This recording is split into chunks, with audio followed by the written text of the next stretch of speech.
على عباده الذين اصطفى أما بعد فأعوذ بالله من الشيطان الرجيم بسم الله الرحمن الرحيم ولله على الناس حج البيت من استطاع إليه سبيلا ومن كفر فإن الله غني عن العالمين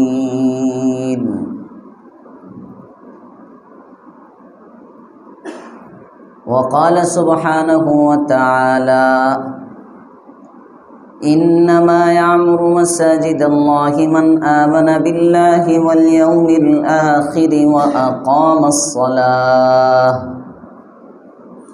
وأقام الصلاة وآتى الزكاة ولم يخش إلا الله فعسى أولئك أن يكونوا من المهتدين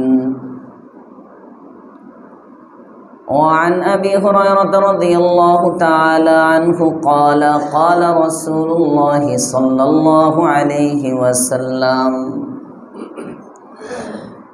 من حج فلم يرفث ولم يفسق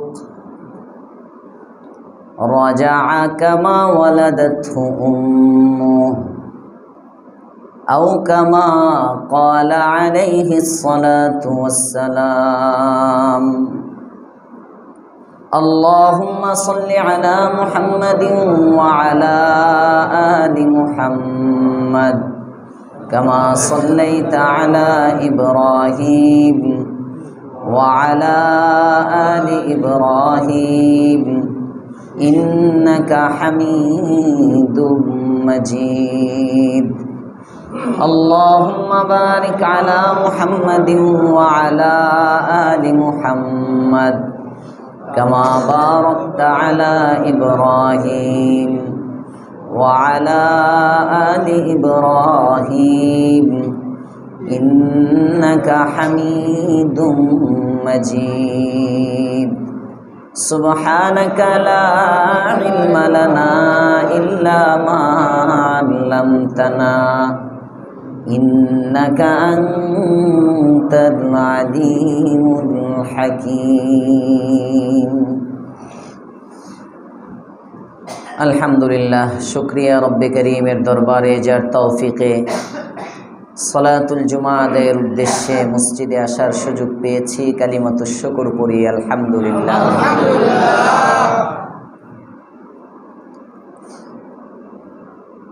হজের মাস চলছে, যুলকাদা, যুলহিজ্জা, শাওয়াল, এই তিনটি মাসকে হজের মাস বলা হয়। যেহেতু বড় ইবাদতের মাস রমজানুল মুবারকের মধ্যে যেমন রমজান থাকার কারণে মাসের দাম বেশি, হজের মাসগুলোর মধ্যে হজ থাকার কারণে মাসগুলোর দাম বেশি। সুবহানাল্লাহ।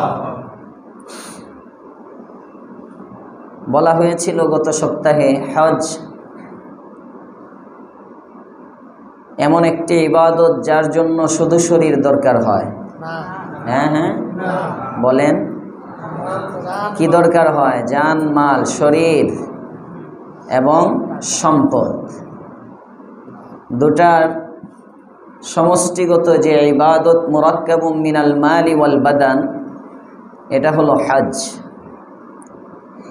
এই জন্যে হাদিসে আল্লাহর রাসূল সাল্লাল্লাহু আলাইহি ওয়াসাল্লাম যার উপর হজ ফরজ, রাসূল করিম সাল্লাল্লাহু আলাইহি ওয়াসাল্লাম তাদেরকে তাড়াতাড়ি হজ করতে উদ্বুদ্ধ করেছেন। এই বাচ্চারা, এই গ্লাসের বাহিরে যারা বসছো তিনজন, তোমরা সামনে থেকে উঠে ওই আড়ালে যাও, ওঠো,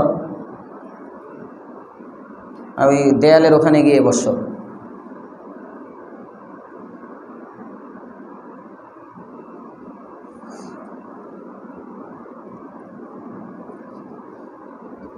তুমি বসো, তুমি বসো, তুমি তো ভদ্র ছেলে, বসো, তোমার সমস্যা নেই, বসো। বুঝমান বাচ্চা যারা থাকবে, যে সমস্ত বাচ্চারা কথা বলে বোঝা যায় ও বুঝ একজন আর একজন, এটার একটা মেয়ার বলছিলাম 7 বছর। মোটামুটি 7 বছরের বাচ্চা হলে বুঝে, যদি বাবা দিনদার হয় বুঝাইয়া টুজাইয়া আনে 7 বছরের বাচ্চা বুঝতে পারে। হ্যাঁ, আবার 7 বছরের বাচ্চাও যদি বাবা না বুঝায় কিংবা মাদ্রাসায় না পড়ে এর বুঝে না।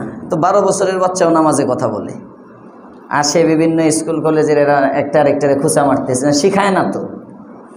7 বছরের মধ্যে নামাজ শিখানো এটা প্রত্যেকটা বাবা মার দায়িত্ব। সুবহানাল্লাহ বললেন না যে 7 বছরের মধ্যে ইংলিশ শেখানো দায়িত্ব না, 7 বছরের মধ্যে কায়দা আমপারা শেখানো দায়িত্ব না, 7 বছরের মধ্যে নামাজ শিখানো এটা শরীয়ত কর্তৃক দায়িত্ব আপনার। নামাজ শিখাইতে হবে, নামাজ শিখানোর জন্য যা যা লাগবে তা করবে, এর মধ্যে তো কায়দা আমপারা অটো চলে আসবে। যে এখন ইংলিশে কথা বলতে পারে অনর্গল, ইংলিশ মিডিয়ামে পড়ে 5 বছরের বাচ্চা সব পারে, তো 12 বছর হয়ে যায় তার নামাজ পারে না। আল্লাহ আমাদেরকে হেদায়েত দান করুক, বলেন আমিন। বুঝমান বাচ্চারা বয়ানের সময় এটা বয়ানের উসলুব, নামাজের সময় এটা নামাজের নিয়ম।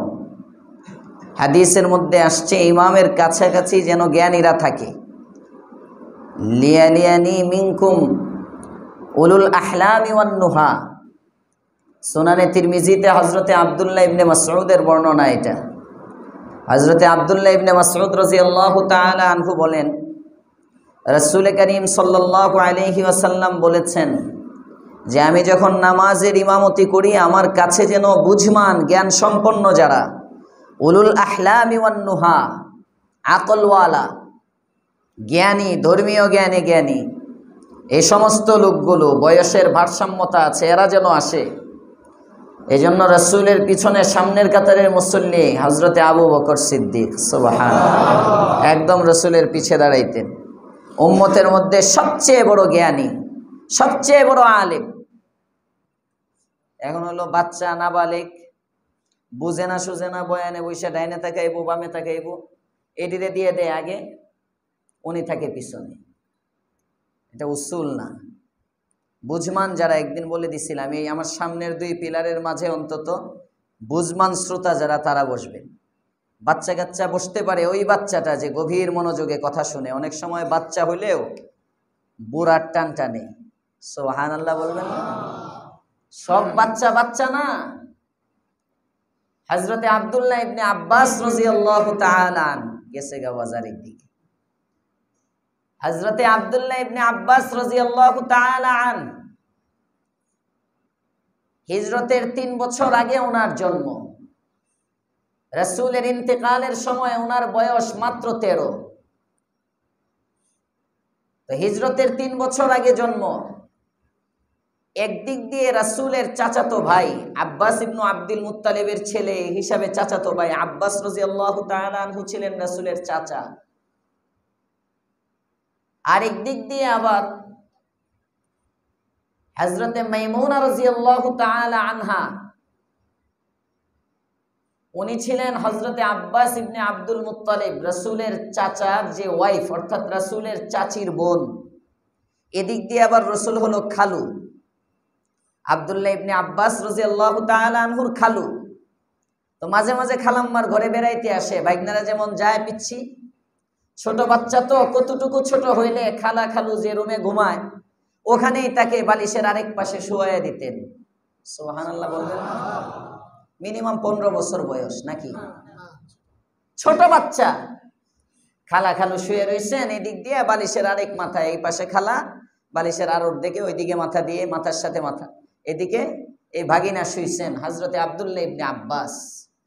শেষ রাত্রে আল্লাহর রাসূল সাল্লাল্লাহু আলাইহি ওয়াসাল্লাম উঠছেন, তাহাজ্জুদ পড়বেন নামাজে। ওই সময় অ্যাটাচ টয়লেট নাই, টয়লেট দূরে, খোলা জায়গা, উন্মুক্ত জায়গা, যেখানে ঘরবাড়ি নাই, একটু দূরে। ওই সমস্ত জায়গায় ইস্তেঞ্জা জরুরত সারতে যাইতেন, ঘর থেকে একটু দূরে। এটা সৌন্দর্য, ঘরের থেকে টয়লেট একটু দূরে হওয়া, একেবারে এক ঘরেই থাকা, এক ঘরেই টয়লেট, সব অ্যাটাচমেন্ট আছে। আমরা এগুলোরে উন্নত মনে করি। যত উন্নত তত নির্লজ্জতা। দাদা একটা গিয়া টয়লেটে বায়ু ছাড়ে আর নাতি তিনটায় হাসে, দাদা দিছে রে, দিছে। আওয়াজটা কত সেন্টিমিটার গতিতে আসছে। নির্লজ্জতা। এগুলো উন্নতি না। আমরা যেগুলোকে উন্নতি মনে করি, সৌন্দর্য ইসলামে। সুবহানাল্লাহ বলে। জরুরত ছাড়ার জন্য দূরে যাবে। গ্রামে গঞ্জে দেখবেন এই জন্য এখনো অনেকে টয়লেটটা একটু দূরে দেয়, ঘর থেকে টয়লেটটা একটু দূরে থাকে, সুন্দর ওখানে। এটা ভালো। আমাদের ঢাকা শহরে তো জায়গা কম, এই জন্য এগুলো করতে হয়। হযরতে আব্দুল্লাহ ইবনে আব্বাস দেখেন রাসূল উঠছেন, উঠে গেছেন, যাচ্ছেন জরুরত সারার জন্য। পয়গম্বর জরুরত সেরেছেন। জরুরতের পরেই তো আল্লাহর রসুল ওযু করবেন, কারণ রসুল কখনো ওযু ছাড়া থাকেন না। হাত্তাকে রিওয়ায়াতের মধ্যে আসছে আল্লাহর রসুল ইস্তেনজার পরে ওযুর পানি পর্যন্ত পৌঁছতে যদি পয়গম্বরের দেরি হতো, বিলম্ব হতো, তাহলে রসুল আগে তায়াম্মুম করে নিতেন পানি পর্যন্ত যাওয়ার জন্য, যেন এই সময়টাও ওযু ছাড়ার হুকুমে না হয়। এটা ছিল রসুলের আদত। আর আমাদের অভ্যাস হইল নামাজের সময় এসে ওযু করে, ওযু করতে করতে 3 রাকাত চলে যায়। মুসলমানের বাচ্চা আজানের পরে 20 মিনিট সময় সে ওযুর সময় পায় না। মসজিদে আসবে ঠিক কাটায় কাটায় 8:30টায়, ওযুখানায় বীর। মাগরিবের নামাজের ইকামত চলে, ওযুখানায় বীর। এগুলো মুসলমানের মসজিদে হওয়ার কথা না। এগুলো মুসলমানের মসজিদে তো আজানের আগে মসজিদ ভরে যাবে। সুবহানাল্লাহ বলেন না কেন? মুসলমানের মসজিদ যদি হয়, আজানের আগে মসজিদ ভরে যাবে। হযরতে সাঈদ ইবনুল মুসাইয়িবের বর্ণনায় আছে, উনি বলেন, ওনার শাগরেদ বর্ণনা করেন, আমার উস্তাদ সাঈদ ইবনুল মুসাইয়িবকে আমি দেখেছি 40 বছর পর্যন্ত। সাঈদ ইবনুল মুসাইয়িব উনি নিজে শুনাইছেন, 40টা বছর এমন হয়েছে ইউআযযিনুল মুআযযিন, মুআযযিন মসজিদে আজান দেয়, ওয়া আনা জালিসুন ফিল মসজিদ, এমত অবস্থায় যে আমি মসজিদে বসা। সুবহানাল্লাহ। 40 বছরের আমল। তার মানে লাগাতার 40 বছর পর্যন্ত উনি আজানের আগে মসজিদে আসছেন। সুবহানাল্লাহ। এটাকে বলা হয় আখিরাতের ফিকির। আল্লাহ আমাদেরকে তৌফিক দান করেন। আমিন। আব্দুল্লাহ ইবনে আব্বাস বের হয়ে গেছেন, খালু কোথায় গেছেন দেখি। যাওয়ার পরে ওযু জরুরত সারতেছেন। আসলেই তো ওযুর জন্য পানির দরকার হবে। 7 বছর, 6 বছর, 5 বছর বয়স হবে হযরতে আব্দুল্লাহ ইবনে আব্বাসের। সুন্দর করে একটা বদনার মধ্যে পানি নিয়ে, বা রাসূল যে পাত্রে ওযু করতেন ওখানে দূর থেকে পানি এনে সুন্দর করে প্রস্তুত করে রেখে দিয়েছেন। সুবহানাল্লাহ। আল্লাহর পয়গম্বর জরুরত সেরে আসছেন, পানি নিবেন, দেখেন পানি টানি সব তো রেডি। সুবহানাল্লাহ। দিল খুশ হয়ে গেছে। এত রাতে কে আমাকে পানি দিল? এখানে তো কেউ দেখার কথা না, প্রতিদিনই তো তাহাজ্জুদ পড়ি, আমার পানি আমি নেই। আজকে খাদেম কোত্থেকে আসলো? খুঁজতেছেন। পাশে হযরতে আব্দুল্লাহ ইবনে আব্বাস ছোট্ট বাচ্চা দাঁড়ায় রয়েছেন। ইয়া রাসূলুল্লাহ, আমি তৈরি করেছি। সুবহানাল্লাহ। আল্লাহর পয়গম্বর খুশি হয়ে গেছেন। এই ছোট্ট বাচ্চাটার মাথার মধ্যে হাত দিয়ে হাতাইতেছেন আর বলতেছেন, আল্লাহুম্মা আল্লিমহুল কিতাব ওয়া ফাক্কিহহু ফিত তাওয়িল। ইয়া আল্লাহ, এই ছোট্ট বাচ্চাটাকে না তুমি এই যুগের না, শুধু এই সমস্ত উম্মতের মধ্যে কোরআনের সবচেয়ে বড় আলেম বানায় দাও। সুবহানাল্লাহ। হযরতে আব্দুল্লাহ ইবনে আব্বাস রাইসুল মুফাসসিরিন ছিলেন, মুফাসসিরিনদের সরদার ছিলেন। হযরতে আব্দুল্লাহ ইবনে আব্বাসের উপাধি ছিল রাইসুল মুফাসসিরিন। তাফসীর ইবনে আব্বাস লিখছেন, সমস্ত সাহাবায়ে কেরাম, বড় বড় সাহাবায়ে কেরাম কোরআন বুঝার জন্য হযরতে ইবনে আব্বাসের কাছে আসতেন। সুবহানাল্লাহ। এমন বাচ্চা বসতে পারবে? বাচ্চা হলেই চলে যেতে হবে? না না না, যে বাচ্চাটা মোটামুটি বুঝমান। আমাদের ময়মনসিংহে বলে, যে ডুলির বাইন উঠে শুরুতেই উঠে। ময়মনসিংহে একটা প্রবাদ আছে, যে ডুলির বাইন উঠে শুরুর থেকেই উঠে। কোনটা কি হবে এটা শুরুর থেকেই বোঝা যায়। অনেক সময় 5 বছর 6 বছরের বাচ্চাও খুব সভ্য, নম্র, ভদ্র। এর নামাজ দেখলে মনে হয় আল্লাহু আকবার, এত সুন্দর করে এত সুন্দরভাবে নামাজ পড়ে মনে হয় পীর সাহেব, তার কাছে মুরিদ হয়ে যায়। আল্লাহ আমাদেরকে কবুল করেন, আমাদের সন্তানগুলোকে এমন চক্ষু শীতলকারী বানায় দেন। সবাই বলেন আমিন। হজের মাস, বলতেছিলাম হজ একটি গুরুত্বপূর্ণ ইবাদত। শরীরও লাগে, বলেন বলেন, টাকাও লাগে, টাকা। যে কারণে আল্লাহর রাসূল বলেন, যে ব্যক্তির উপর হজ ফরজ তাড়াতাড়ি হজ করো। যে ব্যক্তির উপর হজ ফরজ সে তাড়াতাড়ি হজ করো। ফালিয়াতাআজ্জাল, সে যেন নগদে হজ করে, তাড়াতাড়ি হজ করে। এই বছর হজ ফরজ, পারলে এই বছরই যাও। কারণ তুমি জানো না, হতে পারে এমন কোনো অসুস্থতায় পড়ে যাবে যে অসুস্থতার কারণে তুমি আর হজ করতে পারবে না। তো হজ ফরজ হিসাবে তোমার জিম্মায় রয়ে গেল, কিন্তু পরে অসুস্থ হয়ে গেলা, অসুস্থতার কারণে তুমি হজে যেতে পারলা না। এমন অসুস্থ, রাস্তায় চলতেছো ভালো, হঠাৎ করে অ্যাক্সিডেন্ট, আল্লাহ মাফ করো, পা কাটা গেল, হাত কাটা গেল, হ্যাঁ, মারাত্মক কোনো অ্যাক্সিডেন্ট, ঘরের মধ্যে জীবিত থাকে কিন্তু থেকেও মরার মতো, হুইল চেয়ার ছাড়া চলতে পারে না, একা একা সে কোথাও যেতে পারে না। এমন একটা রোগ হয়ে গেল, এক সাইড অবশ, বছরকে বছর মানুষ অবশ, বিছানায় পড়া অবস্থায় কয়েক বছর চলে যায়। এমন হয় না? শুনেন না কখনো? হয় না? হয় না? যদি এমন একটা রোগ হয়ে যায় যে রোগের কারণে আর যেতে পারতেছি না, যে রোগের কারণে আর যেতে পারতেছি না, আমার জিম্মায় কিন্তু হজ ফরজ, আমার জিম্মায় হজ ফরজ, কিন্তু এখন আমি করতে পারলাম না। রাসূল বলেন, এটা হাদিস সহিহুল জামিউর মধ্যে আসছে এই riwayat, যে ব্যক্তির উপর হজ ফরজ সে যেন তাড়াতাড়ি হজ করে। কারণ হতে পারে ইয়াতি ইয়াউমুন আলাইহি, তার উপর এমন একটা দিন আসবে সে অসুস্থ হয়ে যাবে, অথবা তার টাকা ছিল, টাকা নষ্ট হয়ে যাবে, চুরি হয়ে গেছে, ডাকাতি হয়ে গেছে। এক সময় ব্যাংকের থেকে 10 লাখ টাকা উঠাইতে পারতেন, মনে করেন সব টাকা পাচার হয়ে গেছে, এখন 10,000 টাকা উঠাইতে আপনার টাকা রেখে আপনার কুল আল্লাহ পড়তে হয় 100 বার। কথার কথা এমন একটা হালত তৈরি হলো, আপনার টাকা আছে কিন্তু আপনার হাতে নাই, সব লুটপাট হয়ে গেছে, লুটেরাদের হাতে চলে গেছে, আপনি ইচ্ছা করলেও হজ করতে পারতেছেন না। নাম্বার 3, রাসূল বলেন, অথবা তার চেয়ে বড় কোনো প্রয়োজন তোমার সামনে চলে আসছে। এক সময় তোমার হাতে টাকা ছিল, কোনো কাম নাই, জরুরত নাই, হঠাৎ করে মা অসুস্থ, মা অসুস্থ হয়ে গেছেন, আল্লাহ না করুক ক্যান্সারে আক্রান্ত, ডাক্তার বলেছে 35টা কেমো দিতে হবে, এক একটা মাত্র 1,25,000 টাকা করে দাম। নিজের যা টাকা ছিল জমা, সব টাকা শেষ হওয়ার পরে আরো কর্জে হাসানা কিংবা জমি বিক্রি করতে হয় মার চিকিৎসার জন্য, যদি সন্তান আদর্শ হয়। কথা বলেন ঠিক না বেঠিক? আর যদি সন্তান নাফরমান হয়, তো চিন্তা করবে আমার টাকা, মা মরার বয়সী হয়েছে, কয়দিন পরে তো চলে যাবো, চিকিৎসা দরকার নেই, তখন এই ওয়াজ। কিন্তু যদি আদর্শবান হয়, মা বাবার খেদমত সন্তানের উপর ওয়াজিব। আল্লাহ পাক রব্বুল আলামিনের পরে সবচেয়ে বেশি হক কার? আস্তে আস্তে বলেন, জোরে বলেন, কার? মা বাবার। আল্লাহ পাকের হক আদায়ের পরে বান্দার মধ্যে সবচেয়ে বেশি হক বাবা মার।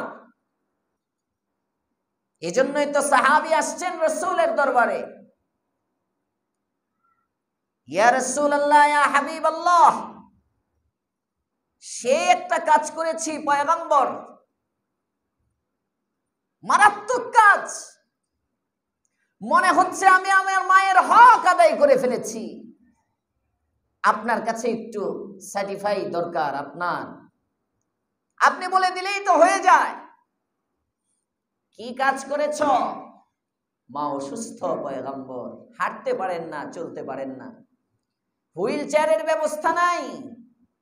আমার মাকে আমি কাঁধে করে বাইতুল্লাহ 7 চক্কর দেওয়ায়া বাইতুল্লাহ তওয়াফ করাইছি। শুধু কি তাই পয়গম্বর? না, আমার মাকে কাঁধে করে সাফা মারওয়া সাই করিয়েছি। আমার মাকে আমি কাঁধে করে আরাফায় নিয়ে গিয়েছি, মুজদালিফায় নিয়ে গিয়েছি, মিনায় নিয়ে গিয়েছি। আমার মাকে কাঁধে করায়া আমার নিজের কাঁধে নিয়ে এই কঠিন হজ করাইছি আমার মাকে। ইয়া রাসূলুল্লাহ, আমি মনে হয় আমার মায়ের ঋণ শোধ করে ফেলেছি, আমার মায়ের হক মনে হয় আদায় করে ফেলেছি। আল্লাহর পয়গম্বর বলেন, মায়ের হক তো অনেক দূরে, এক চুমুক দুধের ঋণ শোধ করতে পারো নাই। এটার নাম মা, এটা বাবা। বাবা মা আল্লাহর পরে সবচেয়ে বেশি হক, আল্লাহর পরে সবচেয়ে বেশি হক বাবা এবং মায়ের। এজন্যে রাসূল করিম সাল্লাল্লাহু আলাইহি ওয়াসাল্লাম, অন্য বর্ণনায় আসছে, রাসূল বলেন, সাহাবী গিয়ে জিজ্ঞেস করেন, ইয়া রাসূলুল্লাহ, কি কাজ করব? কি কাজ? কয়, মায়ের সেবা করো। আবার জিজ্ঞেস করেন, কি কাজ করব? কয়, মায়ের সেবা করো। আবার জিজ্ঞেস করেন, কি করব? কয়, মায়ের সেবা করো। সুবহানাল্লাহ। তো তোমার সব টাকা চলে গেছে, কথা মনে আছে? এই জন্য হজ ফরজ হওয়ার পরে কি করতে হয়? তাড়াতাড়ি করতে হয়। এমন না পরে করব, এমন কোন জরুরত তোমার সামনে চলে আসতে পারে। রাসূল বলেন, যে প্রয়োজনটা তখন তোমার হজের চেয়ে বড় হয়ে দাঁড়াবে, তো তখন এটা বলা যাবে না যে আমার তো টাকা নাই, টাকা তো এই প্রয়োজনে শেষ। না, এতদিন যে ছিল, জীবনে একবারও যদি এই পরিমাণ টাকা হাতে আসে, হজ ফরজ হয়ে গেছে, হজ ফরজ হয়ে গেল, এখন আদায় কত দ্রুত করতে পারো। হ্যাঁ, হজ ফরজ হয়েছে মনে করেন মুহররম মাসে, পরের বছর হজের মাস আসার আগেই আপনি হজের জন্য টাকা টুকা জমা দিচ্ছেন, কিছু আরো দিবেন, এর আগে আপনি ফকির হয়ে গেছেন, টাকা টুকা শেষ, যাইতে পারেন নাই, ভিন্ন কথা। কিন্তু আপনার হজের সিজন একটা চলে গেল, আপনি হজ করেন নাই, এই যে আপনার জিম্মায় ফরজ রয়ে গেল, পরে যদি আদায় করতে না পারেন, রাসূল বলেন, যে ব্যক্তির উপর হজ ফরজ কিন্তু হজ করলো না, এই ব্যক্তিটা কেমন জানো? এই ব্যক্তিটা এমন, সে আল্লাহ তাআলা তার প্রতি এত রাগ হয়, তাকে ইহুদি বানায়াও দুনিয়া থেকে উঠাইতে পারে, খ্রিস্টান বানায়াও দুনিয়া থেকে উঠাইয়া নিয়ে যেতে পারে। নাউজুবিল্লাহ। রাসূল বলেন, ফালিয়ামুত ইয়াহুদিয়ান আও নাসরানিয়ান, ইহুদি হয়ে মরুক অথবা খ্রিস্টান হয়ে মরুক, এর দায় আমি নিব না। মারাত্মক ধমকি। তার মানে যে ব্যক্তি হজ ফরজ হওয়ার পরে হজ করে না, তার ঈমান নিয়ে কবরে যাওয়ার ব্যাপারে রাসূল সন্দেহ পোষণ করেছেন। এজন্য আল্লাহ আমাদের সবার উপর হজ ফরজ করে দেন। আমিন। আস্তে আস্তে বলে, জোরে বলেন আমিন। আরে হজ ফরজ হইলে অনেক টাকা লাগবে, তো আপনার মৌলিক প্রয়োজনের অতিরিক্ত হইতে হবে। তার মানে হজ যদি ফরজ হয়, আপনার বাড়তি থাকবে, বাড়তি, কম না, কম না। এজন্যই নবী বলেন, তাবিউ বাইনাল হজ্জি ওয়াল উমরাহ, বুখারীর বর্ণনা, হজ এবং উমরা বেশি বেশি করো, একের পর এক করো। ফাইন্নাহুমা ইয়ানফিয়ানিল ফাকরা ওয়াজ যুনুব, হজ উমরা যদি লাগাতার করতে থাকো, বিরামহীন করতে থাকো, একের পর এক পাই দর পাই ধারাবাহিকভাবে যদি হজ উমরার আমল করতে থাকো, দুইটা পুরস্কার রব দিবেন। এক নম্বর পুরস্কার, তোমাকে ধনী বানায় দিবেন। সুবহানাল্লাহ। ধনী বানায় দিবেন, ধনী ধনী। ফাইন্নাহুমা ইয়ানফিয়ানিল ফাকরা, দারিদ্রতা থাকবে না। হুজুর গেলেই 7 লাখ কমে যায়, গেলেই 6 লাখ কমে যায়, 5 লাখ 5.5 লাখের কমে তো হজে যাওয়াই যায় না। বেসরকারি ভাবেও যদি কোনো এজেন্সি থেকে যান, একদম 5 লাখ 5.5 লাখ মিনিমাম গুনতে হয়। আপনি বলেন বাড়ে, কই গেলেই তো কমে, 5 লাখ গেলে আল্লাহ 15 লাখ দেয়। সুবহানাল্লাহ। আরো আসতে কোন সুবহানাল্লাহ। হজ উমরা অনেক অনেক বড় আমল, যেহেতু মানুষ টাকার ভয়ে যাবে না, এজন্য আল্লাহর রাসূল প্রথমেই বলেন, তুমি যে গরিব হওয়ার ভয় করতেছো, হজ করলে গরিব হবে না, আমি রাসূল বলতেছি হজ করলে ধনী হবে। আচ্ছা বলেন তো, আমার মনে করাটা সঠিক না রাসূলের বলাটা সঠিক? যারা পরিমাণ সন্দেহ নিয়ে বললে ঈমান থাকবে? অনেকে মনে মনে যদি বলে যে হুজুর বুদ্ধ হজে যাওয়ার জন্য আমরা পাম দিতেছে, আমরা যাতে যাই, আসলে পারতো না, ঈমান আছে তার? কথা বলেন না কেন, ঈমান আছে? এটা কি আমার কথা না রাসূলের কথা? রাসূল বলেন ফাইন্নাহুমা ইয়ানফিয়ানিল ফাকরা ওয়াজ যুনুব, বারবার হজ করো, বারবার উমরা করো, আল্লাহ পাক তোমার গুনাহকেও মোচন করে দিবে, তোমার দারিদ্রতাও দূর করে দিবে। সুবহানাল্লাহ। হজে যাবেন ইনশাআল্লাহ? আল্লাহ তৌফিক দান করুন। আল্লাহর কাছে দোয়া করবেন, আল্লাহ আমি তো দোয়া করি, এ আল্লাহ এ পরিমাণ সম্পদ দাও যেন হজ ফরজ হয়, এ পরিমাণ সম্পদ দাও যেন বারবার বারবার যাইতে পারি। দিলের এক তরফ, দিলের ব্যথা, এই ব্যথাটা মানুষকে হজে নিয়ে যায়। টাকা হইলেই যাইতে পারে না। গোয়ালটেকের মধ্যেও খোঁজ করলে দেখবেন অনেক বেটার উপরে 10 বছর আগে হজ ফরজ হয়ে রয়েছে, সে যাইতে পারে নাই। খোঁজ করলে পাওয়া যাবে, 1-2 জন বের হবে যার উপর অনেক আগে হজ ফরজ কিন্তু এখনো যাইতে পারে নাই। আবার এমন ব্যক্তিও তালাশ করলে পাওয়া যাবে যার উপরে হজ ফরজ না, আল্লাহ তাকে নিছে, আল্লাহ তাকে হজ করাইছেন। এটা দিলের ইশক লাগে, বাবা মার দোয়া লাগে, দিলের ইশক লাগে, মুহাব্বত লাগে। হযরত শেখুল ইসলাম আল্লামা তাকি উসমানী মাদ্দাল্লাহু জিল্লাহ, পাকিস্তানের মুফতি আজম, গোটা আলমের মধ্যে তার অনেক প্রভাব ইলমি অঙ্গনে। শেখুল ইসলাম আল্লামা তাকি উসমানীর নাম আসবে না এমন কোন মাদ্রাসা নাই যে মাদ্রাসায় দাওরায়ে হাদিসের ছাত্রদেরকে পড়ানো হবে অথচ তাকি উসমানীর নাম আসবে না এমন মাদ্রাসা নাই, পৃথিবীতেই নাই। যেখানে সহিহ মুসলিমের দর্শ হয় তাকি সাহেবের নাম আসতেই হয়। মুসলিমের অনবদ্য ব্যাখ্যা গ্রন্থ ফাতহুল মুলহিমের তাকমিলা করেছেন যিনি, শেখুল ইসলাম আল্লামা তাকি উসমানী, বহুত বড় আলেম। 64 ঈসাইতে, ইংরেজি 64-তে উনি প্রথম হজ করছেন। হজের সফরে গেছেন, ওনার আব্বাজান নিয়ে গেছেন।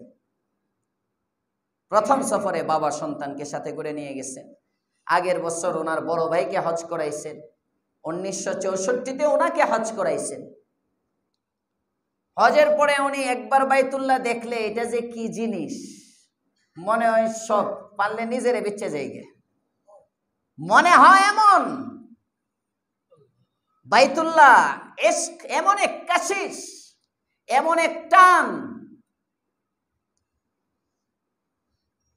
যারা বাইতুল্লাহ দেখে আবেগ নিয়ে ইখলাসের সাথে তারাই বুঝে। কমার্শিয়াল যারা হাজি ওর জন্য গেছে এদের এই টান আসবে না। যারা নামের শুরুতে হাজি লাগানোর জন্য, হ্যাঁ, দোকানে ট্রেডার্সের আগে হাজি দিতে হবে, হাজি অমুক ট্রেডার্স, এখন তো খালি অমুক ট্রেডার্স, এটার আগে দিয়ে যদি হাজি লাগায় তাহলে আরেকটু জমবে ব্যবসাটা। মানুষ মনে করবে হাজি সাহেব যখন মিশা কথা কইব না, অথচ দমে দমে মিশা কথা। এমন কমার্শিয়াল হাজি যারা, এদের তো আর টানের কিছু নাই। তো যারা ইখলাসের সাথে যায় এমন এক আকর্ষণ। শেখুল ইসলাম তাকি উসমানী উনি লেখেন, আমি বারবার যাইতে চাই, বারবার যাইতে চাই, কিন্তু আর কোনো সুরত হয় না। 1 বছর, 2 বছর, 5 বছর, 8 বছর, 10 বছর হয়ে গেছে, যাইতে পারেন না। 74-এ ঈসাইতে ওনার কাছে একটা হজের অফার আসছে। এক পরিচিত ব্যক্তি এসে বলতেছে, হযরত আমার একটা বদলি হজ করাইতে হবে, এই বদলি হজটা আমি আপনাকে দিয়ে করাবো। তাকি উসমানী সাহেব কি পরিমাণ খুশি বুঝেন না। 10 বছরের অপেক্ষার অবসান। আওয়ামী লীগ যেদিন চলে গেছে কেমন খুশি হয়েছে, হ্যাঁ। 17 বছর ধরে যার পতনের ইন্তজার করতেছেন, আরে বাবা ওই দিন তো আমি মক্কায় 5ই আগস্টে মদিনা থেকে আসছি মক্কায়, আল্লাহু আকবার, দেখি যত বাঙালি ব্যবসায়ী আছে একটা আরেকটারে মিষ্টি খাওয়াইতেছে। কি যে খুশি, এরা পারে না মানে কি যে করবে। দোকানদারগুলো যে দোকানে যে না মানে খুব খুশির ইজহার করতেছে, প্রকাশ করতেছে। তো হিসাব 10 বছরের আগ্রহ দিলের মধ্যে ধারণ করা, অফার পাইছেন, কি পরিমাণ খুশি। কিন্তু ওই সময় উনি বলেন আমার আব্বা সাহেবে ফিরাস, বিছানায় পড়া। আমি আমার বাবা মুফতি শফি সাহেব, ওনার খেদমত করার জন্য আমি আমার দফতরটা, আমার মাদ্রাসার অফিসটা, আমার রুমটা ওনার রুমের পাশে নিয়ে আসছি, যেন বাবাকে ঘন ঘন দেখতে পারি, বাবার কাছে ঘন ঘন যাইতে পারি, বাবার খেদমত করতে পারি। তো আব্বার সাথে পরামর্শ করলাম, আব্বা এমন একটা অফার আসলো। হযরত বললেন যে বেটা, এটা তো ভালো জিনিস, এটা ছাইরো না, যাও, চলে যাও। তো হিসাব বলেন, কিন্তু আমি বারবার বারবার চিন্তা করতেছি যাব না যাব না, আব্বা অসুস্থ, আর হজ তো একবার করছি, এখন তো নফল, কি করব, যাব না যাব না যাব না যাব না। তো হযরত নিজে নিজেই সিদ্ধান্ত নিয়ে ওই বেচারাকে বলে দিলেন, আপনি বদলে অন্য কাউকে পাঠিয়ে দেন, আমি যাব না। বাবা মার খেদমত, সুবহানাল্লাহ বলবেন না? শাইখুল ইসলাম আল্লামা তাকি উসমানী কিছুদিন পরে হঠাৎ বাবা জিজ্ঞেস করেন, কি ব্যাপার, তোমার হজের কাজ কতদূর আগাইলো? আব্বা, এটা তো আমি নিষেধ করে দিছি। হযরত জিজ্ঞেস করেন, কেন নিষেধ করলা? শাইখুল ইসলাম আল্লামা তাকি উসমানী লেখেন, তখন আমার জবান থেকে অনিচ্ছাকৃত বের হয়ে গেছে, আমার হজ তো আপনি, আমি ওখানে যাব কেন? আমার হজ তো আপনি, আপনার খেদমত করা। তখন উসমানী সাহেব লেখেন, আমার আব্বা এতটা খুশি হয়েছেন, দিলটা এত খুশ হয়ে গেছে আব্বার, তখন আমাকে দোয়া করছেন, বাবা যে আল্লাহ তোমাকে এতবার ইতনি মর্তবা वहां पे ले जाएंगे कि लोग रुश्क करेंगे, তোমাকে আল্লাহ তাআলা এতবার বাইতুল্লাহ নিবে, মানুষ তোমাকে দেখে ঈর্ষা করবে, হায় এই লোকটা এতবার যায় কিভাবে, আমি তো পারি না, মানুষ ঈর্ষান্বিত হবে তোমাকে দেখে। বাবা তো দোয়া করলেন ৭৪ ঈসাই। হযরত বলেন এরপরে ১ বছর ৭৫, ১৯৭৫ থেকে আমার হালত কুদরতিভাবে এমন আমার অবস্থা, প্রতি বছরে ৩ বার আমার সেখানে যাইতেই হয়। আল্লাহ এমন ব্যবস্থা করে দিয়েছেন, পরিবেশটা এমন, হজের সময় হজের সুযোগ, এছাড়াও আরো ২ বার ওখানে যাইতে হয় সেমিনারে। আরবের বড় বড় উলামাদের সেমিনার হয়, ওখানে মাস্টুনি থাকেই, গোটা আলমের মধ্যে এমন একজন ব্যক্তিত্ব। আর ওখানে গেলে প্রথম কাজ উমরা করায়, মক্কা মদিনা করে, তারপরে সফর করে, এরপরে ওনার দেশে আসেন। হযরত বলেন ৭৫ থেকে অদ্যাবধি পর্যন্ত প্রতি বছর কমপক্ষে ৩ বার আমি সেখানে যেতে বাধ্য। বাবার দোয়া, মায়ের দোয়া। বর্তমানে এই জোয়ান জোয়ান পোলাপান এটি বাপেরও মূল্যায়ন করে না, মাকেও মূল্যায়ন করে না। বাবা মার দোয়া নেওয়া তো বহুত দূরে, এক এক ধমক যে দেয়, বাড়ি বাবা বাবা, স্বৈরাচারের ধমকে এত জোর ছিল না, তার ধমকের মধ্যে যে পাওয়ার, কথা বলেন না কেন? এই জন্য আজম বিল জজম করি, বাবা মার সাথে থাকবো, পারবো ইনশাআল্লাহ।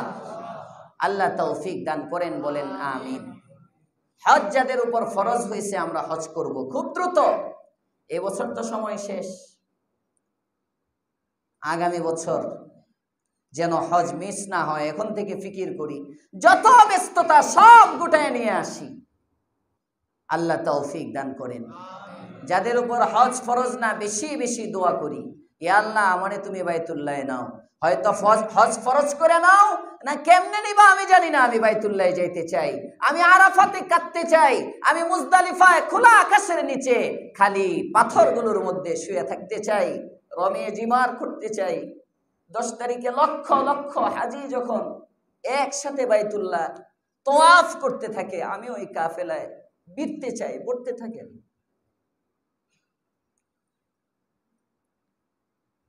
আল্লাহর খাজানায় কোনো অভাব নাই, দোয়া করেন। আরে দোয়ার দ্বারা তো তাকদীর পর্যন্ত বদল হয়ে যায়, দোয়ার দ্বারা সব হয়। আমরা জানি না দোয়া করতে, আমরা চাইতে জানি না। আল্লাহ আমাদেরকে চাওয়ার তৌফিক দান করেন, বলেন আমিন। আয়াতে কারিমা তেলাওয়াত করেছিলাম 2টা, একটা আয়াত পড়ছি হজ সংক্রান্ত, আরেকটা আয়াতে কারিমা পড়েছি দান সংক্রান্ত। এতক্ষণ পর্যন্ত হজ সংক্রান্ত আয়াত, 2-4-5 মিনিটের মধ্যে বাকি আয়াতটাও বলে দিয়ে আসছে যখন জবান থেকে। যা আপনি করবেন আখিরাতের জন্য, এটা আপনারই থাকবে। আল্লাহ পাক কোরআনে কারীমের মধ্যে বলেন, ওই ব্যক্তি সফল যে নিজের আত্মাকে পবিত্র করলো, ওয়া যাকারা ইসমা রাব্বিহ, তার রবের নামের জিকির করলো, মানে নামাজ পড়লো, ফাসাল্লা, এরপরে বলতেছেন বাল তুসিরুনাল হায়াতাদ দুনিয়া, আরে তোমরা দুনিয়ার এই পার্থিব জীবনের হায়াতকে তোমরা প্রাধান্য দিচ্ছ, অথচ পার্থিব জীবন এটা ধ্বংসশীল। ওয়াল আখিরাতু খায়রু ওয়া আবকা, আখিরাতটা হলো অনেক উত্তম এবং এটা স্থিতিশীল। সুবহানাল্লাহ। পৃথিবীর মধ্যে এক শ্রেণীর মানুষ আছে যাদেরকে আল্লাহ পাক রব্বুল আলামিন পছন্দ করেন, তাদের দ্বারা মসজিদ আবাদ করেন। আয়াতে কারিমা খুতবায় পড়েছিলাম, ইন্নামা ইয়ামুরু মাসাজিদাল্লাহ, সূরা তাওবাতে আসছে। আল্লাহ তাআলা বলেন মসজিদ আবাদ করবে তো তারা, মান আমানা বিল্লাহ, যে মুমিন হবে, যে আল্লাহে বিশ্বাসী হবে, ওয়াল ইয়াউমিল আখির, পরজগতে বিশ্বাসী হবে, ওয়া আকামাস সালাহ, যে নামাজ প্রতিষ্ঠা করবে, নামাজ পড়বে, যে নামাজি হবে। যে মদ করব তার ক্লাব বানানোর দরকার হবে, ক্লাব আবাদ করবে। কথা বলেন না কেন? জোয়ার সাথে জড়িত তো ক্যাসিনো, একটা এমন কিছু বানাইতে হবে যেখানে জোয়ার আড্ডা হয়। তো মসজিদ আল্লাহ তাআলা কার দ্বারা বানাবে? মদখোরের দ্বারা? মসজিদ আল্লাহ তাআলা জোয়ারির দ্বারা বানাবে? আল্লাহ বলেন মসজিদ তারাই বানাইতে পারবে আকামাস সালাহ, যে নিজে নামাজ পড়ে। সুবহানাল্লাহ। আমার থাকার জন্য যেমন একটা বাড়ি প্রয়োজন, আমার চলার জন্য যেমন গাড়ি প্রয়োজন, আমার নামাজের জন্য একটা মসজিদ প্রয়োজন। আরো আসতে বলেন সুবহানাল্লাহ। কারণ অনেকে বুঝতেছে হুজুর বুঝা সেন্টারিং খুলছে, এখন টেয়া চাইবো ফাস্তালার, এর লেগে সুবহানাল্লাহ আওয়াজ কমাইয়া দিতেছে। জোরে কোন সুবহানাল্লাহ। বুঝেন, এই জন্য আরবে এখনো যাবেন, উমরার সফরে গেলে কোনো আলেমের সাথে যায়েন, তাহলে বুঝতে পারবেন অনেক কিছু। মনে করেন না আমি হজের ব্যবসা করি, আপনাদের দিয়ে আমি যাবো, বিলকুল না। আলেমের সাথে, আলেমকে সাথে নিয়ে যান, আলেমের সাথে যান। যে গ্রুপে আলেম আছে তাহলে দেখবেন বাড়ি বাড়িতে এখনো নিদর্শন আছে ছোট্ট ছোট্ট ছোট্ট ছোট্ট মসজিদ। আরবের মধ্যে যাদের টাকা পয়সা ছিল দেখবেন মসজিদে আবু বকর, মসজিদে ওমর, মসজিদে আলী, মসজিদে উসমান এখনো আছে মদিনায়। প্রত্যেকের বাড়ি বাড়িতে বাড়ির পাশে একটা মসজিদ ছিল। তার মানে যে নামাজ পড়বে তারই মসজিদ লাগবে। আরো আসতে কোন সুবহানাল্লাহ। অনেক সময় ওই সময় আওয়ারেজের কারণে আসতে পারতো না দূরে, মসজিদে নববী একটু দূরে, মুনাফিকদের ভয় ছিল, আক্রমণের ভয় ছিল, কিন্তু নামাজ তো মসজিদে পড়তে হবে, তো বাড়ির পাশে একটা মসজিদ করে দিচ্ছে। আমার বাড়ির চেয়ে মসজিদটা বড়, এখানে আমার এলাকার লোকগুলো নিয়ে আমি জামাতে নামাজ পড়ব। মুসলমান পুরুষ জামাত ছাড়া নামাজ পড়তে পারে না। নামাজের জায়গা ঘরের মধ্যে রাখা, ঘরের মধ্যে নামাজের জায়গা রাখা। মসজিদ বানানোর ক্ষমতা থাকলে মসজিদ আলাদা বানায় ফেলা।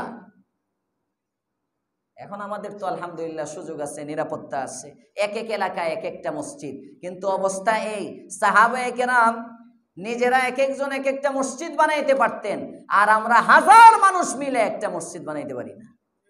আমাদের ঈমান কত কম চিন্তা করেন, ঈমানি কমজোরি কত। বানাবে কেন? কারণ নামাজই তো পড়ে না। সাপ্তাহিক মুসল্লি, বাৎসরিক মুসল্লি, এ যদি 5 ওয়াক্ত মসজিদের মধ্যে আসতো তাহলে না মসজিদ বানানোর ফিকির হইতো, মসজিদ বড় করার ফিকির হইতো। এখন তো চিন্তা করে সপ্তাহে একদিন, কিন্তু সাপ্তাহিক মুসল্লি, সপ্তাহে একদিন রাস্তায় ঘুরে ফেললাম, বছরে একদিনই তো বৃষ্টিতে একটু ভিজলাম। যদি দৈনিক 5 বার মসজিদে এই জুমার মানুষগুলো আসতো, কথার কথা দৈনিক 5 বার, আর মসজিদে জায়গা না হইতো, সবার মধ্যে ফিকির হইতো, হায় আমাদের তো জায়গা সংকুলন হচ্ছে না, কিভাবে মসজিদ সম্প্রসারণ করা যায়, কিভাবে বাড়ানো যায়। কথা বলেন ঠিক না বেঠিক? নামাজ কি সপ্তাহে একত্রই ফরজ, না দৈনিক 5 ওয়াক্ত ফরজ? দৈনিক 5 ওয়াক্ত ফরজ।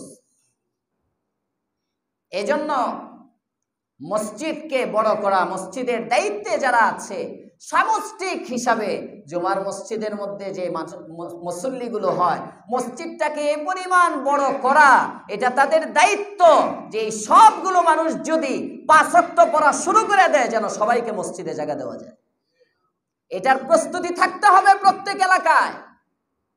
হুজুর এটা হইলে তো কিয়ামতি হয়ে যাইব, মানুষ কি আর পড়বে? না না না, পড়বে কিনা সেটা না, গোটা এলাকার সব মানুষের কর্তব্য প্রত্যেক এলাকায় এত বড় একটা মসজিদ হওয়া, সব মানুষ যদি 5 ওয়াক্তে আসে যেন 5 ওয়াক্ত মসজিদে পড়তে পারে। কারণ 5 ওয়াক্তে এই রাস্তা বন্ধ করা সম্ভব না। কথা বুঝতেছেন আপনারা? এজন্য আল্লাহ বলেন মসজিদ তো আবাদ করতে পারবে তারা, বানাতে পারবে তারা, আকামাস সালাহ, যারা নামাজ পড়ে। সুবহানাল্লাহ। মসজিদ বানাইতে পারবে তারা, আতাজ যাকাত, যারা যাকাত আদায় করে। আপনি চাইবেন মসজিদের ইটগুলো আপনি দিয়ে দেন, মসজিদের ইট দেওয়া নফল। কথা বলেন না কেন? ঠিক না ঠিক? আপনি মসজিদটা বানায় একটা পুরা, মনে করেন আমি বললাম এমন কেউ যদি থাকেন 5 তলার সাইডের যে ইটগুলো লাগবে 18,000 ইট লাগে, মাত্র 18,000 ইট লাগে, 1,90,000 টাকা মনে হয় দাম, এখানে লেখা 18,000 ইট 1,89,000 টাকা ইটের দাম। 18,000 ইট মসজিদে। গোয়াল থেকে এমন মানুষ নাই যে একা পুরা ইটগুলো দেওয়ার মতো সামর্থ্য দিচ্ছেন আল্লাহ? আস্তে আস্তে করে জোরে বলেন আপনারা। আছে, লাগাবে তো আল্লাহ, আমি চাইতেছি না তো। নাই এরকম লোক 2 লাখ টাকা মসজিদে দেওয়ার মতো নাই? আস্তে আস্তে বলেন কেন, জোরে বলেন, আছে না নাই? আছে। আমার মনে পড়ে 3 তলার যখন ছাদ হইছে এই মসজিদে, 3 তলার ছাদ হইছে, আমি প্রথম আসার 1-2 বছর পরেই মনে হয়। তো আমি এখানে মসজিদের ওই সেন্টারিং খোলার পরে আমি বললাম একজন ব্যক্তি চাই যিনি একা সবগুলো ইট দিয়ে দিবে, বাউন্ডারির জন্য যে ইট লাগবে। ওখানে কর্নারে লিটন সাহেব বসা ছিলেন, মনিরুজ্জামান লিটন সাহেব, আমাদের মসজিদের জয়েন্ট সেক্রেটারি। আমি ফলো করছি, উনি জিব্বায় কামড় মারছেন। তার মানে হুজুর বেশি চাইয়া ফেলছে, এটা দিব কেমনি? আমি বলছি আল্লাহর কাছে রেখে দিলাম, আপনারা জোরে আমিন বলেন, আল্লাহ যেন ব্যবস্থা করে। সবাই আমিন বলছে, 3 বার আমিন বলে বাস শেষ। নামাজের পরে ইঞ্জিনিয়ার মুর্তজা সাহেব এখানে নামাজ পড়তেন সামনে, উনি আইসা আমার কানে কানে বলতেছেন হুজুর ইটগুলো আমি দিয়ে দিব। আজকে নাই, কবরে, কবরে, কিন্তু ওনার কবরের মধ্যে ইটের সওয়াব যাইতেছে। বাড়ি করে গেছে, কোটি কোটি টাকার সম্পদ রেখে গেছে, ওগুলো কবরে যায় না, ওগুলো সন্তান সন্ততি ভোগ করতেছে, মাসে মাসে ভাড়া পাইতেছে তো সন্তানরা। তো মাঝে মাঝে ওখান থেকে যে দান খয়রাত গুলো সন্তান বাবার জন্য করে, বা যদি না করে সন্তানের করতে হবে না, উনি যে আমলটা করে গেছেন, এই যে এই ধরনের সাদাকায়ে জারিয়া যে আমলগুলো উনি আরো করে গেছেন, এই আমলগুলোর সওয়াব কিয়ামত পর্যন্ত তার কবরে পৌঁছতেছে।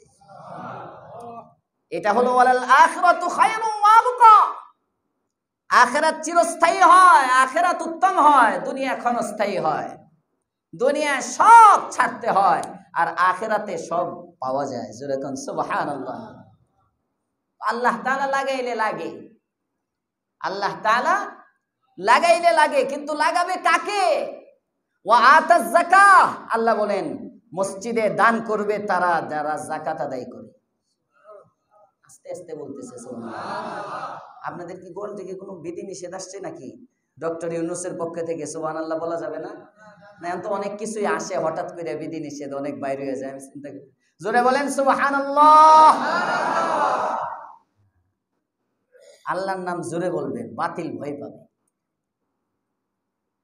ওয়া আতাজ যাকাত, যাকাত, কারণ মসজিদের পুরো আপনি টাইলস করে দিলেন, মসজিদের সবগুলো জানালা আপনি দিয়ে দিলেন, মসজিদের গ্রিল গুলো একজনে দিয়ে দিল। হতে পারে 1 তলার কাজ করতে 5 তলাটা গুছাইতে মাত্র 8,34,300 টাকা দরকার। 8,34,300, এটার জন্য কি কালেকশন দরকার? কথা বলেন না কেন? আমরা যদি 2,000 করে টাকা দিই তাও তো 10 লাখ টাকা হয়ে যাবে। আমরা যদি প্রত্যেকটা মুসল্লি, মসজিদ আমার, উচিত তো ছিল আমার জন্য একটা মসজিদ বানানো, আমাদের সবার মসজিদ এটা। আমার যত কষ্ট হোক মসজিদের কাজের জন্য, রাস্তায় মানুষ নামাজ পড়তে পারতেছে না, ইট বিছানো কষ্ট হইতেছে। এই যে এতগুলো মানুষ 1:45 থেকে মানুষ চলে আসে বয়ান শোনার জন্য, 1:45 বিছায় দেয়। রাস্তার মানুষও 1:45 12:50 চলে আসে, আমি দেখি, খেয়াল করি রাস্তায়। কিন্তু গত সপ্তাহ নাই, এই সপ্তাহ নাই, কারণ এত আগে এসে বসবে কই? নিচে তো সুরকি, ইট, এখানে বসতে কষ্ট। অনেক মানুষ চিন্তা করতেছে, আচ্ছা একটু পরে যাই, গিয়ে যাতে নামাজটা পাই, নামাজে ধরি, কারণ এখানে বসলে কষ্ট হবে। আপনার 5 তলার সেন্টারিং খোলা হয়ে গেছে, ওখানে যদি আমরা ফ্যানের ব্যবস্থা করে দিই, ওই জায়গায় বাউন্ডারি দেওয়া ছাড়া তো রিস্ক। একটা বাচ্চা দৌড় মেরে পড়ে গেল, কারণ বাচ্চাও তো যায়, আপনি তো ধরে রাখতে পারবেন না। কয়জন গার্ড দিয়ে বাচ্চাকে রাখবে? একটা সন্তানরেই রাখা যায় না, নিজের এক সন্তানরেই রাখা যায় না। ইন্দা মাথার বাড়ি খায়, ওদিক দিয়ে উষ্টা খায়, এই বিচার, ওরে বাবা রে বাবা, ঘর পুরা শেষ একজন রে। আরে এত বাচ্চাকে খাদেম সাহেব কেমনে সামলাবে? এই জন্য বাউন্ডারিটা জরুরি দরকার। আমরা যদি মনে করি মসজিদ আমাদের, আমরা 2000 করে টাকা সবাই দিব, তাও কিন্তু হয়ে যায়। 2000-এর জন্য ওয়াজ করুন লাগবো 2 ঘন্টা। কেন? কি মুমিন আমরা? আল্লাহ তাআলা বলেন দান সবাই করতে পারবে না, দান ওই ব্যক্তি মসজিদে করবে যে যাকাত আদায় করে। আতাজ যাকাত কেন বললেন? যাকাত দেওয়া ফরজ, যাকাত দেওয়া ফরজ। আল্লাহ তাআলা যাকাত আদায় না করলে জাহান্নামে দিবে। যে ব্যক্তি যাকাতই দেয় না, তুমি ভাবলা কেমনে সে মসজিদের ইট কিনে দিবে? মসজিদের ইট না দিলে তো আল্লাহ ধরবে না, কথার কথা। এটা নফল, অতিরিক্ত সামর্থ্য আছে, তোমার দায়বদ্ধতা, মাসউলিয়াত, তুমি দাও, এটা আখিরাতের জরিয়া হবে। এজন্য আল্লাহ বলেন মসজিদ আবাদ করবে তারা 1 নম্বর মুমিন হইতে হবে, যে মরবো এই মরাই বিশ্বাসী। কারণ মসজিদে যা দিবেন এটা পরজগতে পাইবেন। এখন যে মরাই বিশ্বাস করে না, আখিরাতকে বিশ্বাস করে না, এ দান করবো কেমনি? সে দান করতে পারবে না। দেখেন আয়াতটা কি সুন্দর, ইন্নামা ইয়ামুরু মাসাজিদাল্লাহ। আল্লাহ তাআলা বলেন মসজিদ আবাদ করবে কারা? মান আমানা বিল্লাহ, যে আল্লাহ বিশ্বাস করে। যদি আল্লাহ বিশ্বাস থাকে তাহলে রাসূল হাদিসে বলছেন, আল্লাহ কোরআনে বলছেন, ফাইয়ুখরিজুল্লাহ করদান হাসানা। এমন কে আছো যে আল্লাহকে কর্জে হাসানা দিবা, ঋণ দিবা? আমি আল্লাহ তোমার থেকে নিব ঋণ, আমি আল্লাহ তোমাকে দ্বিগুণে বহু গুণে বাড়ায় আবার তোমাকে ফেরত দিয়ে দিব। এখন যদি কেউ আল্লাহ বিশ্বাসী না হয় তো দিবে কাকে? এজন্য ঈমান বিল্লাহ দিবেন আখিরাতে, বাকি দুনিয়াতেও দিতে পারেন, কিন্তু আখিরাতেরটা নিশ্চিত, আখিরাতেই দরকার। দুনিয়াতে যদি সব দিয়ে দেয়, আল্লাহর পয়গম্বর, আপনি আমার নবী, দু জাহানের সরদার, রাহমাতুল লিল আলামিন সাল্লাল্লাহু আলাইহি ওয়াসাল্লাম ফরমান, ময়দানে মাহশরে এক ব্যক্তিকে কিছু আমল দেওয়া হবে। ব্যক্তি জিজ্ঞাসা করবে, আল্লাহ, নামাজের জায়গায় নামাজ লেখা, রোজার জায়গায় রোজা লেখা, হজের জায়গায় হজ পাইলাম, যাকাতের জায়গায় যাকাত পাইলাম, এমন কিছু আমল দেখতেছি যে আমলগুলো কিছু লেখা নাই, কিন্তু অনেক অনেক প্রতিদান মালিক, এগুলো কি? আল্লাহ পাক রব্বুল আলামিন বলবেন, বান্দারে, তুই দুনিয়ায় আমার নিকট অনেক দোয়া করতি, অনেক কিছু চাইতি, মাসকে মাস তুই আমার কাছে দোয়ার মধ্যে চেয়েছিলি, আমি আল্লাহ তাআলা তোকে দেই নাই। মাঝে মাঝে তুই নিরাশ হয়ে গিয়েছিলি, আল্লাহর কাছে এত চাই, আল্লাহ দেয় না।